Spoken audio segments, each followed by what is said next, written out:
Welcome, everybody. You're on Mind Your Biz. And we got Ralph, the money guy, here from Gauntlet Funding. And, of course, we got the VIP team, Lisa and Therese, right here. And we just want to talk about different money products because everybody wants to get into the real estate game. But if they don't know how to even go to step one, and it's not always about having a lot of money, it's about the strategies you take, right? Absolutely. And there's a lot of products out there where you don't need tons of money. Maybe you have great credit and you can lean on your great credit. Maybe you have some equity in something you own already. Maybe you can pull some money together with friends or family. There's a lot of different ways that the regular guy and regular girl can get in this real estate game. So we're gonna pick Ralph's brain because he got duffel bags of money with him, and he's gonna tell us how we can get a piece of his money, right? So we can be investors and we can grow financially just like the big whales out there that are just caking up, and the rich gets richer. But now it's time for the little guys to get in the game, or we'll never, Exactly. no one's gonna ever grow here, right? Yes, Exactly. and this is another avenue. Yes. Correct. And these are kind of the secrets that really the rich people, they don't want you to know. They don't want us, they don't want the people with the humble salaries get in the game and competing, right? So we want to give everybody a chance. So this is where we can get familiar with some real money products that are out there. So Ralph, generally speaking, everybody knows about the traditional loans for getting a residential home. Correct. You For go your primary residence, yeah. primary residence. You got to put 5% down on average. Minimal 3.5. Minimum 3.5. Yeah. So if you get a house for a few $100,000, you're gonna have to put $5,000 down. You're gonna have to put another $10,000 for closing. You know what's interesting? I work with investors. I work with all day long. And some of their stories, when you speak to them, how they got started, is fantastic. So one of the most fascinating stories I ever heard is I know somebody that lived at home with his parents. He bought his first 3 investment properties while he lived at home. Now think about that for a minute, right? We're so caught up into this. I want to get into large space. I want to get into space. A lot of the initial investors, it's where you're putting your money. Many times the primary residence, when you buy it, is not your best investment. If you got a family and a wife and the kids, don't be mad at me, okay? Because that's where they want to go. But sometimes that's not the right first move. Listen to that. So that's a big point, and you heard it from a guy that makes money off of lending money, and he's telling you that may not be the right way to go, the way that almost everybody is programmed to buy a house. Because today, a house may not be necessarily an investment. It's kind of an expense. It is an expense. And after 30 years, if you bought a $500,000 house and you got this $450,000 loan, in 30 years you're going to pay almost $1 million for that house that you paid $500,000 30 years ago. I know. So it's crazy. really, are you making money? No. You may be breaking even. Where's the real money to be made? There's tax-free equity appreciation. Okay, there are benefits to home ownership as opposed to paying rent. Okay, that's for sure. Yes. But when you really evaluate, it's still an alligator. You're still feeding it every month.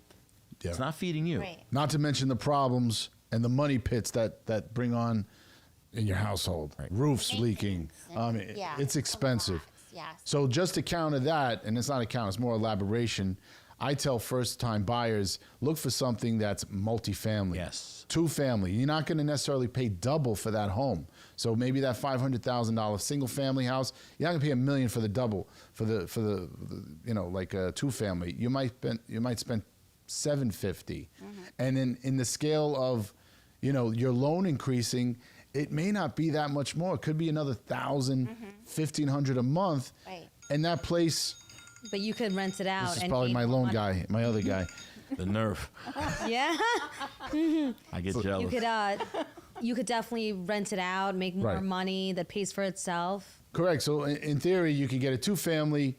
Your mortgage might be $1,500 more a month, but maybe you rent it out for $2,000. Now you got an extra $500 that could subsidize your portion of the mortgage. In addition to that, one of the things, any good let's call him mortgage banker that you're speaking to, should always be able to forecast a couple years down the road of what you want to accomplish. So if I ever speak to a client, I ask him what he wants to accomplish. Then I kind of structure his deals for him. So if you are going to buy a two-family home for you to be your primary residence, I'm going to show you how to properly file a tax return in the forthcoming year or two. And when you're ready to buy another property, you can vacate that unit and move on to another. The only way you're going to amass wealth is by winning a lottery, and I don't have the winning tickets. Okay, I wish I did. Or you have to own real estate. Yeah. Real estate people, we're not talking about invisible crypto right now. We're not talking about stocks that just tanked. Little John. Are you guys paying attention? The stocks just tanked? Yes. All right. And inflation is going up more than all of your 401ks or any kind of conservative bonds. So you got to do something. And real estate is really the only solid way to appreciate and grow your money. 100%. Forever. 100%. So we talked about a single family home. You can go to your big banks. You can wait 3 months and hope to get approved. And you might end up with a money pit, right?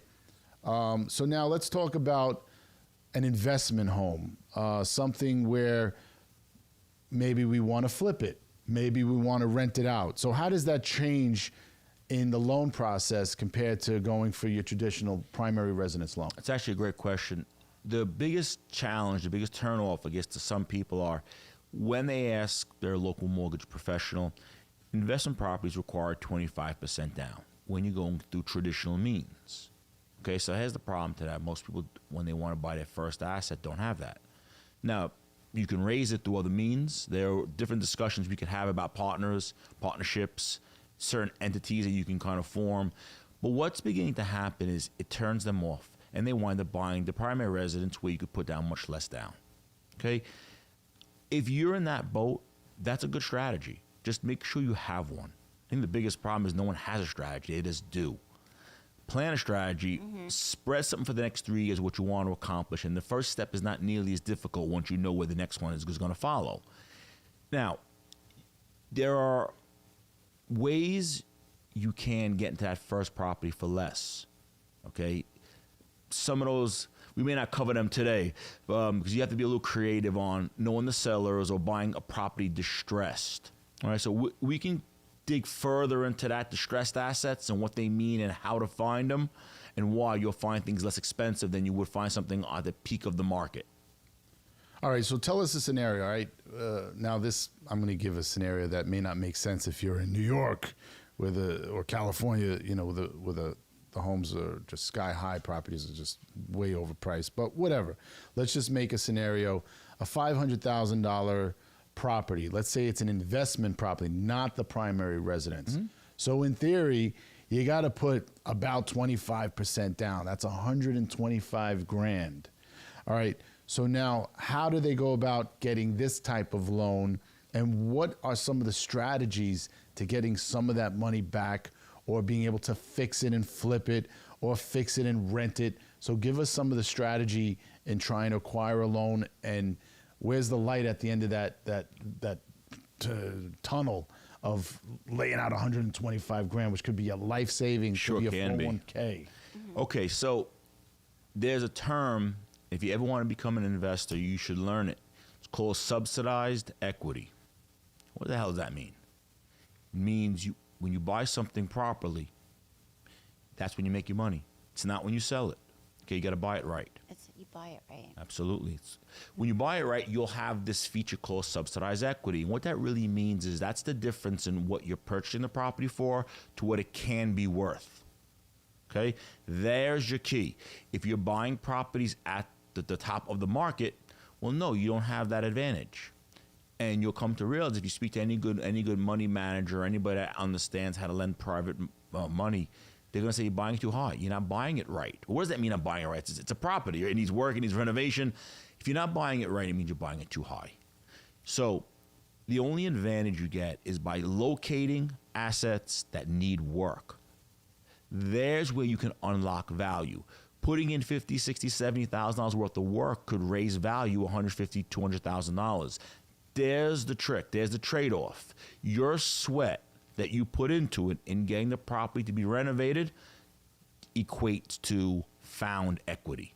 All right, so to interpret that in simple form is if you're buying this house that needs work at 500 grand, and you know after it's fixed, it could be worth 750,000, but you only need 100 grand to fix it. So now you spend 500 grand in theory, could be with your loan, and you need another 100 to fix it. That's 600 grand technically you invested in the property, but it's already worth 750. So that would be the equity, the difference between the total value after fixing it, which could be 750,000, and the money that you got to buy the house or the property, and the money you took to fix. Or in this case, we said 100 grand plus 500 is 600. So 750,000 minus the 600 is your equity. I know, this is layman's terms, but some people forget this. So you gained 150 in your pocket. 150 in the pocket if you sold it right after fixing it up. And that's what he means by buying right. You don't want to buy something that's for 500,000, cost 100,000 to fix. Now you're at 600, and you can sell it only for about 625. Right. Now, 25,000 equity. Not worth it. What is that? Not worth it. So that's when you're just buying too high. So that's why Ralph is saying look for something that needs work, and you don't have to put out a ton of money to fix it. And after you fix it, it's worth a lot more than what you put in. And that's the key, is equity.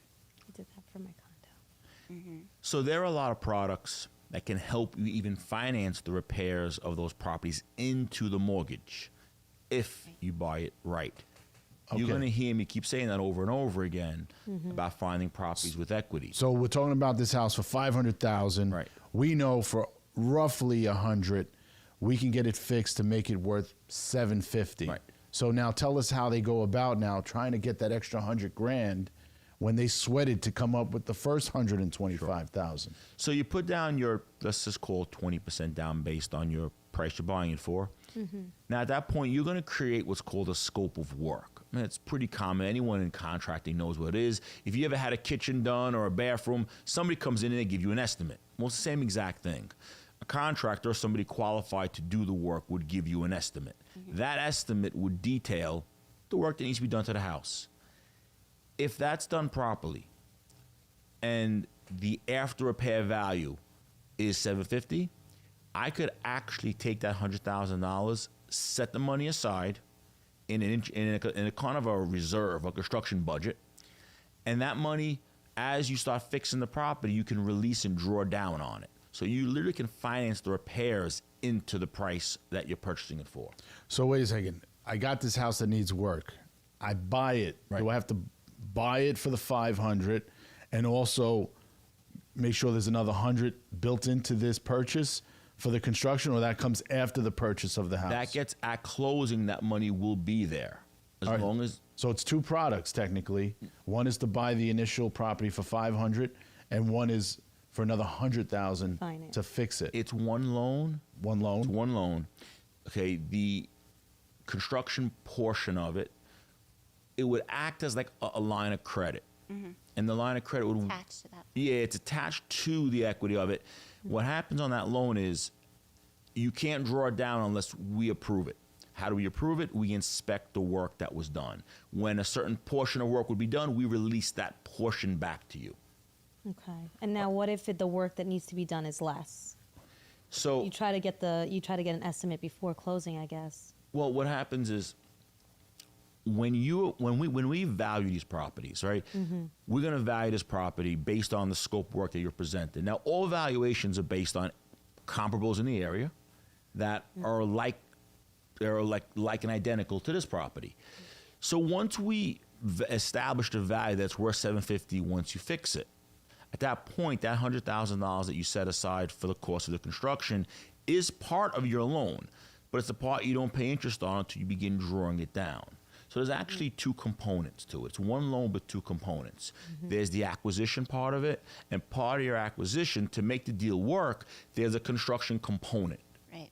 Now, is this kind of a product? Because to me, this is like a two things in one. One is to buy the house, one is to fix the house. Right.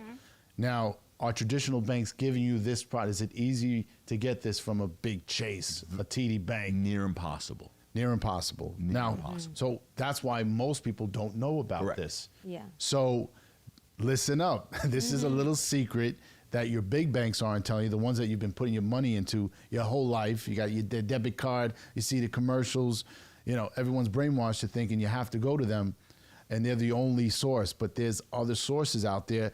Ralph is just one, and he's giving you, this is the secret sauce. You can actually buy a property, get the loan for the property, and get the loan to fix it. So you're not sweating, or you're not moving into a house that's all crappy, and then waiting 10 years to fix it. As you get your tax return, your tax refunds, you got to bust your ass in a third job. This is a way we could do it all up front. Now, how does that change the game? Are they paying tons? Is it more interest for this? Is there, give us, the advantage of doing this? Well, the advantage is the following. It's the ease. And remember, we got to remember, everything in this life is gift to get. Okay, we have to remember that. So there's no one going to offer you a loan with prevailing interest rates where you have to do nothing to get it. It doesn't work that way. So these loans, we don't look at personal income. So you could say, I'm self-employed, I don't show a lot of income. Don't care. We don't care about your personal income because these loans are short-term in nature and because they're equity-driven. You're going to keep hearing me use that word over and over again to get used to it. They're equity-driven. We really care about the equity in the property. We care that if you can accomplish purchasing it, fixing it, it will be worth this value. And at that point, no one walks away from having 25% found equity in a property. So what do they do with it? Now your options are you can sell it, capture that money, or you can refinance it, recapture as much of the initial investment as you put in, rinse, wash, and repeat. So ultimately, we can't be afraid to go down a road where we might be paying more interest, because the fact is, you may never be able to get that $100,000 to fix this $500,000 piece of crap, right? So you're going to buy this piece of crap for $500,000. If you can't afford to fix it, you're living in this piece of crap that's not worth $750,000. It's still worth $500,000. So it might be worth paying more for that loan, right? More than what you're hearing, you're hearing your 5.5s or whatever you're hearing out lately, 4.9s, 4.5s, whatever. It might be 7. Who the hell knows? It might be 8. But even if it's 10, who cares? Because you'd never get that money, and you'd never get that house to be worth $750,000, and then you can't flip it and make $150,000. So you can't always look at the interest rate. You got to look at your end result, right? How much money did you need to borrow it? How much money are you going to make when you sell it or when you rent it? So never look at the interest rate, because it's all relative, right? You got to look at the end result. What money you're paying now, what money you're going to get at the end of the rainbow. If it's done strategically and actually and on time, you could actually purchase, repair, and refinance within probably 6 to 8 months. So what you have to realize is the short-term nature of these loans, the rate is almost optical. Yeah, it's real, and you do pay that amount. But what happens is you only paid for 6 months or 7 months of it, and if you do it right, you're out of it. Then you can go to a bank traditional loan, and you can get your whatever prevailing raise out there in the market. Exactly. So the interest rates, basically you pay, it pays for itself, and then you'll have all that money in your pocket in order to get the house that you want with like a 5% interest rate. So there's a lot of negative paradigms about all sorts of different features in this market. Do I need so much money to put down? Do I have to file so much in taxes? All of these questions can be answered because they all have relevance. But you can't believe because a friend of yours told you something that's just fact. Because there's so many negative paradigms out there. You really need to seek the true professionals in the industry and that can explain to you how to accomplish these things. Especially in this market. But the reality is you're not getting in the game of investing without being able to at least put 20% down. That's the reality, correct? Unless you now, that's actually a good question. I have met some investors, okay? What they did is they began their career wholesaling. They didn't have 20% down. So what did they do? They went out, they found assets that were worth buying. Remember something. If you have something of value, all you have to do is find somebody who has money, and then you'll have money too. So what happens is the following. If you find something of value, you find, let's say, a property, a distressed property, but you can't buy it, you do not have the money for it, but you know it's of value, you can wholesale to somebody who does have money, or you could do a partnership with someone who has money, and then you start accumulating your own, let's say, wealth. At that point, you can begin doing these on your own. So there are opportunities if you have the motivation to do it. And he's 100% right. If you don't have the money, you find people with money. You could do all the hard work. The grunt work is digging and looking at properties and doing all the legwork, but that has a value, right? So you may not have the 100 grand to put down. You might not have any money to put down. But if you network and you know people that invest in properties, put them in your phone, save them for that day that you stumble on a property. It could be a family, a friend, whatever, on your block. You see there's an opportunity. There's a lot of fair business people out there and investors that would say, you know what, this is a great deal, and I'm going to give you 5%. So that could be 5% of something you never had. And that's where you start. If you're starting at zero, never be afraid to find someone that has more experience, more money. Get to know your network. See who you can trust. See who's talking crap and who's really doing it, right? And then make yourself of value. So that's what he said. That's why people sometimes, they pull their money together. Now you don't need 20%. Maybe you just need 10%. Right. And you find her who's got the other 10%. And we go in together. So you got to get your network out there, people. It's not, if you're alone, you don't have a lot of money, then you need to find people with money, and you got to figure out how to make yourself of value, period. That's exactly right. Now, and also another thing is that we're talking about a number, 500,000, putting 20% down, 100,000. Maybe you can't look for that $500,000 property. Maybe you got to go one state over. Maybe you got to go 3 hours away from where you live. And that's honestly how I started. I wasn't able to afford, the $500,000, the $800,000 homes right away. So I went an hour and a half away to Connecticut. I found a house that was one of my first houses. It was like 90 grand, and I had to put down, I don't know, I think 20 grand, something like that. Now I didn't have the 20 grand. I had 10,000. I found a family member that was willing to give me the other 10. Now I made them a partner, and that's how I started. You got to start somewhere. So don't be afraid to drive an hour, 2 hours, 4 hours. If you can't afford what's in your, Vicinity. there it is. Area. So when we started lending, our first area we began was lending in New York. That's where we're from. And we began to see there were so many opportunities outside of our own area. It opened our eyes to the other opportunities, whether in Jersey, Connecticut, or up and down the eastern seaboard, right? You'd be amazed at how many investors leave their little comfort zone in their home or their neighborhood and buy and attain assets in different locations. You're exactly right. Yeah, All the time. don't be afraid to go out of your comfort zone, literally, because there's deals, and they're not that far. Could be an hour, could be 3 hours.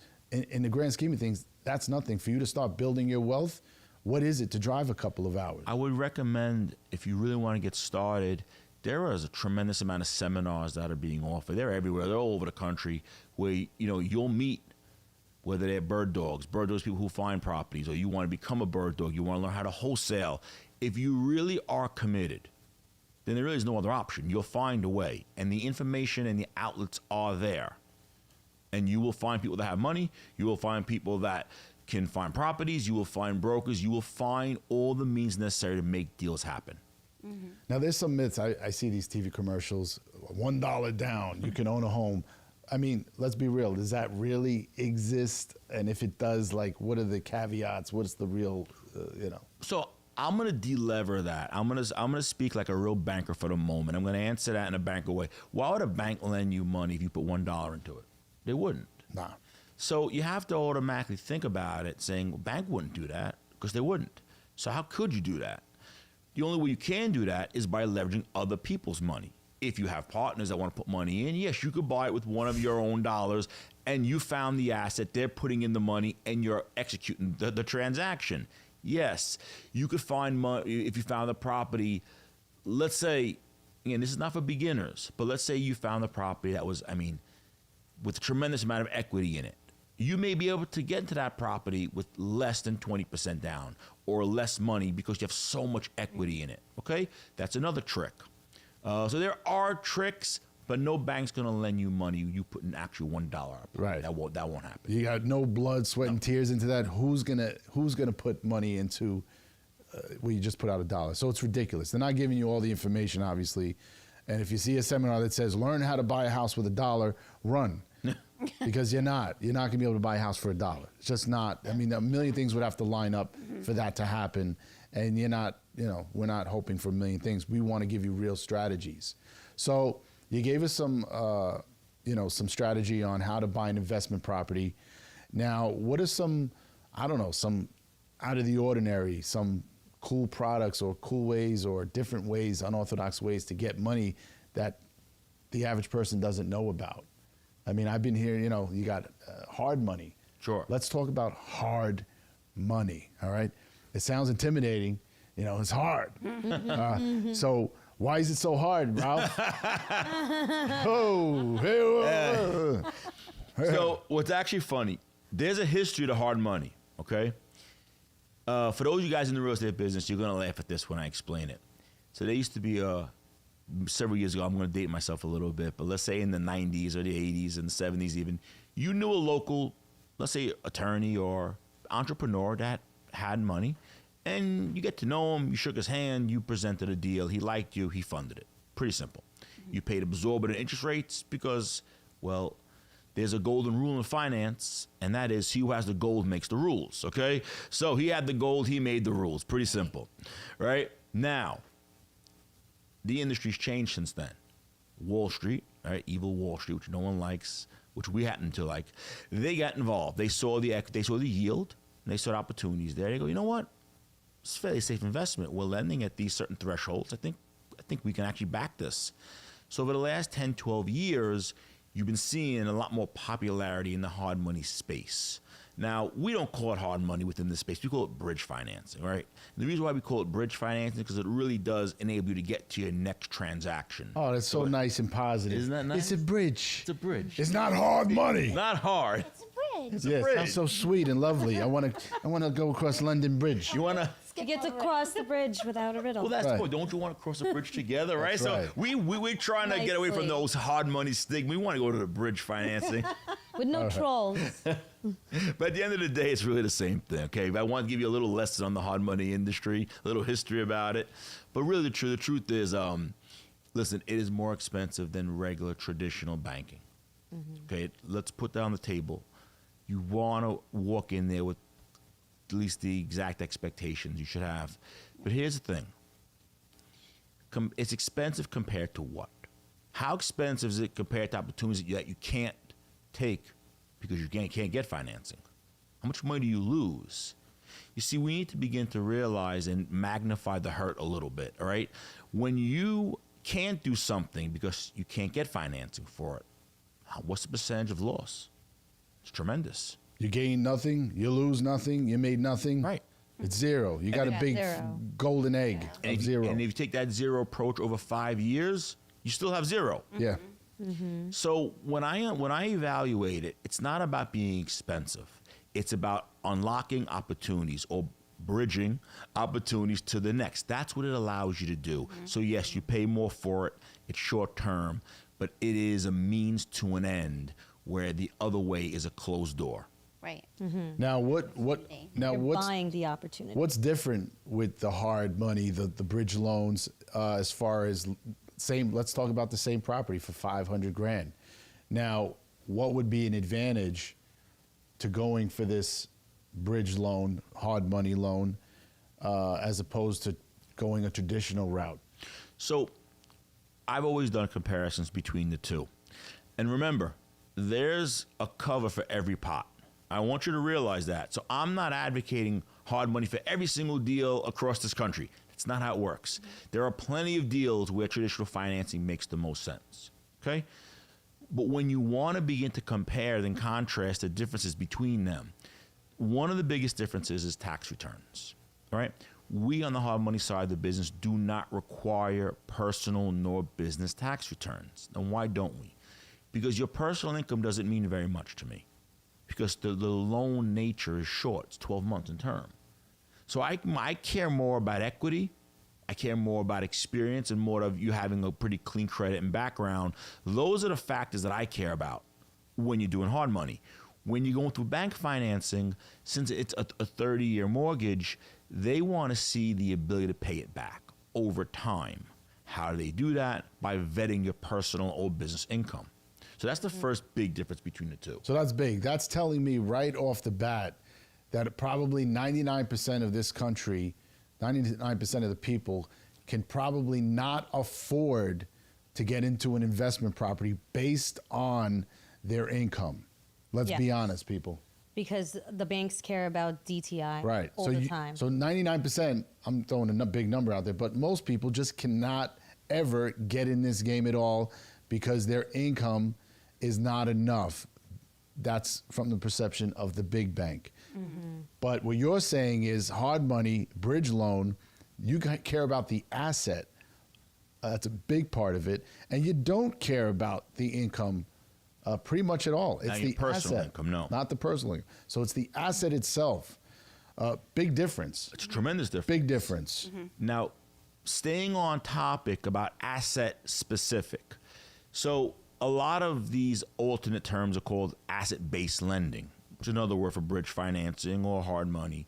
And the reason why we call it that is just because exactly what he alluded to. We're not looking at your personal income nor corporate income taxes, but we are looking at is the equity in your home. That is how we view it. So once again, as we said, you got to buy it correctly. We're veering back to the same point. You have to buy it with some sort of equity in it. And then being able to unlock value. How do you unlock value in something? You got to repair it. You got to fix it. You got to renovate it. Work into it. That's where we differ from a large bank. A traditional bank, if they saw the property not in pristine condition, they don't want to lend on it. You bring the property back to them when it's completely renovated and fixed and tenanted and very nice, then they'll lend on it. You bring it to them with repairs necessary, you bring it to them with the violations on there, they are not lending. No money. You're No not money. getting the money. So then what happens is most people realize, they go, well, then how do I actually finance these loans? And they get discouraged.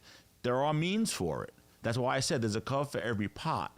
This particular pot handles distressed assets and anything that requires work to be put into it. Mm-hmm. That's its real niche. So what could be the scenario now using hard money, using a bridge loan to buy this $500,000 distressed property that we've been using that as an example? So we talked about it kind of the traditional way, but tell us how we'd go about it doing a hard money product. Sure. So the first thing would be obviously to get the property located. So we're going to fast forward to the point where you've located a property. Just some bit of information. REOs is a very good way. REOs is a real estate owned property, bank auctions. Okay, in your areas there you can definitely find them. Certain short sales is a very good way to find a property distressed and undervalued. Certain estate sales is a very good way to look into certain assets. Okay, so there's just a few pointers about where you may find these particular asset classes. So now you found the property, you've done your research to the best of your ability, and you realize that if I buy this property and if I do a certain amount of work to it, it'll be worth a lot more. Right? If you do $100,000. Well, if you want to take Roughly. that Let's example, take the same example. of 500,000, sure. So if you're able to come up with the 20% down that it would take to purchase the property, and it required 100,000 of work. So let's take the 500. You took 20% down, okay? You would be at $100,000. So now you put your $100,000 down. You have a base loan of $400,000. Property needs $100,000 to fix it. So now you're back up to borrowing $500,000. That property's worth, we can lend up to basically 65% of what the after repair value will be. So in this case, this house could be worth, let's say 750. Let's just make it 800 to round it. Right. Yeah. All right, so 800 times 65%, whatever that is, it's going to be, what is that, 48, 480,000 plus 40, it's about 520,000, right? So Something like that. Right. So you would be okay to take the initial loan plus the construction piece, okay?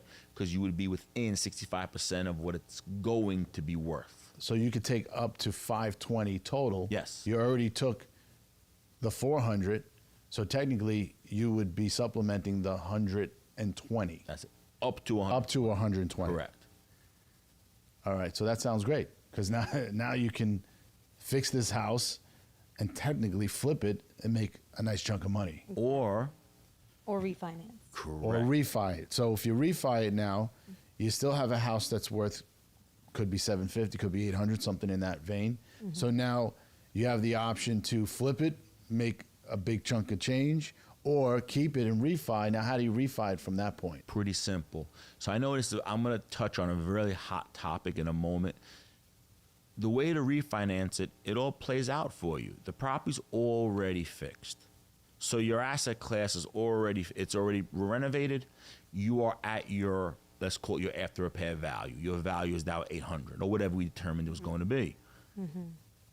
You only owe $500,000 on the mortgage. So you can see the equity cushion you have there. Now you're going to figure out, how am I going to rent it? Am I going to Airbnb it? And that's a very, very hot topic these days. And there are methods for that. Okay? Or am I going to turn around and just use traditional long-term rent? Long-term rents, as we qualify them as leases of a year or two or longer. Okay? It's a long-term rent. You make that decision based on your experience, so area, so on and so on. And at that point, once the property is tenanted, at that point you can turn around, and as long as then you have two different options. Once you own the asset, now you have two different options, and it's tenanted. You could go back to the bank and get a Fannie Mae or a traditional loan for that prevailing interest rate. Once again, tax returns are required. Or you can go through an alternative product or two where tax returns are not required. Okay? You can keep the loan in your corporate entity, in your LLC, which though there are tax advantages to keeping properties in an LLC as opposed to your personal name. We won't discuss that much here in this class, but I will tell you to speak to an accountant. Also, if you're going to do business, do learn it's your team. You may want to find a really quality accountant to do business with. Ask him what's the advantage of ownership into an LLC or my personal name. You may pay a higher interest rate to get this loan, but you may be able to keep it in your LLC, and over the long term, that's going to grant you much different tax benefits. So remember, there's give to get. So as I was saying is, you could then at that point, you have multiple options open to you about how to exit this loan, pay off the original lien, and you're sitting with a property with, 25, 30% equity in the property that's rented and net positive. So now you just basically took out the great bulk of the cash that you put in. I don't want to say all of it because most times you won't get all of it, but you will get a great percentage of it. At that point, so now you see where buying the property at the best premiums you could, if you were able to pull all of your money out of it, think about this scenario for a minute. Fast forward now 6 months, you were able to pull all of your money out of the property. That means you own the property with zero money in it. So wait, let's make sense of that. Yep.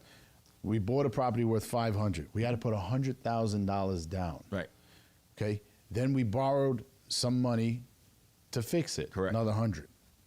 So, but it wasn't our money. Correct. So we still had 100. So now we invested 100,000 of our own hard in our pockets. Right. The house is now worth 750, 800,000. Now, how are they actually getting to recover some of that original upfront 100,000? Once they refinance, the reason why we like to lend the 65%, because most of the banks will give you up to 75 when you want to cash out. So what will happen is you can cash out of that property, you can get back your initial investment. So when you cash out, you might get that 100 back, and this could be 3 months, 6 months, 8 months. Yeah. So essentially, you're squeezing. That might have been your whole life savings. May have did a partnership with your friend, and you're gonna get it back. So this is crazy. So it's ultimately, you laid out money, you got it back. Now to circle back and answer the question of how expensive we were, what's your return on investment when you own a property that's that's renting positive, and you have no money into it. What's your return on investment there? It's infinity because you have no money into it. You put some sweat into it. Sure. But you own a property with none of your own money in it that's yielding rental income. So now, is my money expensive? When you look at that way, you'll realize that it's not. So notice we didn't even talk about percentages really, because it's all relative. If you couldn't borrow the money to begin with, if you couldn't get money to fix it, you have no investment at all. Starting at zero. So what is that worth to you to get rent for the rest of your life? What is it worth to you to flip it, make $100,000, even if you paid 30 grand in interest or 50 grand, it doesn't even matter, as long as you're positive. As well. So don't be scared of the interest rate, just make sure all the numbers make sense. It's a multi-billion-dollar industry for a reason. At least it's becoming that. And many of the investors that do this day in and day out pay the same rates that you pay. They make it work. And they make it work because if they buy it right and they're diligent and get things done, it makes sense. It pays out. So ultimately, anyone can really get in this game. And what Ralph's saying and what I'm saying is the more experience you get, right, the more intelligent you get about your buys, doing the comparables, do your research. If you're a smart buyer, you're going to make money. And smart investors, they grow their money faster and bigger because they have experience, not just only more money. They're buying right. They're buying smart. As far as I'm concerned, there's a sequence to making money. I'm not only a banker, I actually do buy this stuff myself, okay? I own properties. So I've built new constructions. I've been on all sides of this industry. Here's what I could tell you. If you walk into a situation, you just want to make money, you're really missing the whole point. It goes knowledge, contacts, money. Money's the last thing you will make, okay? If you don't know what you're doing, there's no way you can make money doing it, okay? Just can't do it. If you have an idea what you're doing, now you start developing contacts. I think you mentioned that. Networking. Got networking. You have to make contacts. Who are you speaking to? Who are you working with? Once you have knowledge and you have contacts, the money comes. Right. So let's not talk about making money. Let's talk about getting smart. Let's talk about getting the right connections. Exactly. And then the money always comes. Always. Smart networking equals money. Period. The And that right goes for people almost around any Exactly. kind of business. But we're talking about the most secure and most, this is the way people grow wealth in this country the most is real estate. Yes. That's why we're talking about it, people. And anyone can get in the game. You just got to get smart with it, get your network up, and like I said, money comes. That's right. Exactly. Excellent. I don't know. Is anything else going on in the country as a whole? Are there some crazy products out there that are just kind of mind-blowing or just something different that never existed before? Or is it everything pretty much been the same for the last 30, 40 years? So ever since the advent of hard money's been definitely a tool that's now become much more popular. Excuse me, pick this up. Are you comfortable? Yeah, it's popular. Sorry about that. So hard money is definitely becoming a tool that's become a lot more popular in the last, let's just call it, 5 years. In this last real estate boom we've had. There really is never a new product because every product is based on 3 factors. It's based on credit, it's based on income, and it's based on assets. It will always be based on that. From I don't care if the market's up, down, sideways, or spinning on a Ferris wheel. It will always be credit, income, assets. It's just where it's distributed, right? I will look at the property's debt yield, right? Where's the property produce? Because it has to produce something. So what's the equity position in it? There has to be some metric for us to look at. So like I know the Airbnb market is very popular. So I want to give you an example of how banks look at Airbnb. Easiest way is when you've owned a property and you've Airbnb it for more than 1 year because now you have a record of accounts. It's like running your own business, and it really is. Some of the multiples are fantastic, and I recommend you, if you're interested in doing it, you should continue on that path. But that's a very interesting way of buying properties using Airbnb. You can even purchase properties with Airbnb in mind, okay? Because I know the notion out there is, well, how do we buy a property with Airbnb if we have this property has been proven it can be Airbnb, right? There are websites now in place for this. Is how popular this market's becoming, where you could actually purchase a property, and based on the room count and the floor count, we could actually go online and figure out what that property in that area would yield, and we can use that income or that debt yield as your income that it would produce, and we can lend actually against that.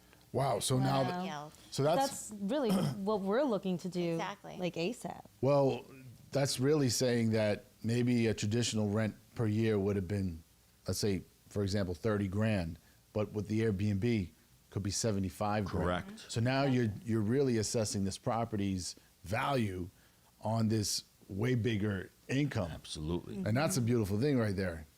All right. So yeah, we got to let the people know that you can't just look at things for the traditional way, because Airbnb has just opened the floodgates of just valuing the property as a business income. And that's how the lenders look at it, right? Certain lenders are. Certain lenders, certain traditional lenders will not view it that way. Right. Okay? One of the things, and I'll say this again, it's all give to get. So if you're going to stay through traditional banking means, through Fannie Mae, for Freddie Mac, or any one of these, let's just call them government-sponsored lenders, they're great at what they do, but they don't pivot very quickly, right? So what happens is, as markets shift and adjust, they don't. So who does? The lenders that have a little more keen eye on to where the market's moving, they're able to, as long as remember, they're still going to follow a very similar pattern. Credit, income, assets. But it's just the way they distribute the income or the way they view it, their optics change. And because data points change, that's where you're seeing really some aggressive plays in the market. Now, will a lender consider a primary residence? Because that's going on today with Airbnb. People are renting out their first level that might have 1 or 2 bedrooms. Now, will a lender consider that as an income, even though it's a primary residence? No. So that's a big factor, people. So don't think you're going to get a traditional loan and be able to consider the income, or even go to a lender and consider the income in a primary. So multifamily is the way to go. And I tell everybody, even first-time buyers, I said, forget buying a primary residence. It's an expense. Buy a multifamily. Wait till you can afford it. Go partners with someone, because for this one reason right here is that you're not considered any business income on a primary residence, period. I think I mentioned this before in the beginning of the presentation. I know one developer in mind. I won't mention his name. Okay, but he bought his first 3 properties while living in his parents' house. I know Now- who it is. You probably don't. Okay. We still can't mention any names, so please I don't. know. Okay. But the point is, people get laughed at these days when you live at home, your parents. They get laughed at, right? Because you didn't do the American thing. You didn't go out and spend $2,500 a month on rent or some house that you don't need. This person, client of mine, bought his first 3 properties while living in his parents' home. And he owns about 15 of them today. So I think he made the right choice, right? Sacrifice. Exactly. Sacrifice. Don't buy a Exactly. liability. Don't buy an expense. Sit back, keep your cost of living low, Yes. and invest. And I believe that same investor to this day doesn't own his own home. He rents. If it's the same person. It's the same person. I know her. All right. So, point is that you got to sacrifice. You got to see the big picture. Don't get sucked into society. You got to buy a house to be an upstanding citizen because you want to have a family, you want to get married. That's all great stuff, but you're never going to make money. You're going to be stuck in that bubble of paying a mortgage and just living and working just to pay your mortgage. To build wealth, you have to sacrifice. You have to lower sometimes your standards, your cost of living, and save your money and just buy what you can buy, what you can afford. And that's what we're saying here. Sacrifice, pay your bills, get your credit right, save your money, and get your connections, get smart about investing. And again, the money always comes. Money always And comes. sacrifice sacrificing, as in staying home longer than you'd like, because it's a golden opportunity to save. It is, but you know what?